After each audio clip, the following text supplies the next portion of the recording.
već se sprema nova lista zahteva. Već ovi citirani ambasadori, kažem, ne samo ovi u Beogradu, nego i oni u Ujedinjenim nacijama i neki ministri spoljnih poslova i tako da već nagoveštavaju šta su sledeći zahtevi. Ti zahtevi se već čuju u našoj javnosti, ali mi umjesto da razvučemo sada sa udarnih naslovnih stranica novina i dnevnika nacionalnih stanica, mi to pomalo skrivamo, kao da nas je sramota da priznamo, jer vlast valjda misli da će to onda biti njima minus, jer su oni obećavali kako su im ovi sa zapada prijatelja nisu uspeli. Opozicija ovdje ne može da se čuje ili ne stiže da se oporavi od silnih unutrašnjih sukoba i trvenja. U svakom slučaju, kod nas se o tome mnogo ne govori. Poneka novina, poneko zabeleži te uslove.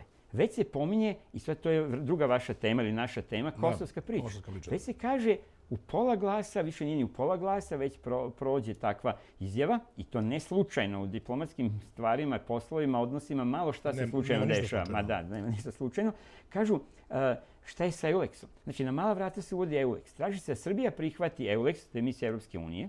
Traži se da Srbija povuče ovu tužbu, ili barem da ne insistira mnogo na njenom usvajanju, što nije uradila, i to nam, hajde da kažemo nešto, i služi na čast koliko i toliko. To je neka zadnja linija odbrane dostojanstva, da ipak ne povučemo taj zahtev. Znači, to nije tužba, naglašavam, nego žalba, odnosno... Pitanje. Da, pitanje, obraćanje sudu, znači, to je obraćanje, apel da Ujedinjene nacije i Generalna skupština se obrati stalnom međunarodnom sudu za mišljenje o pravnoj strani priznanja nezavisnosti Kosova.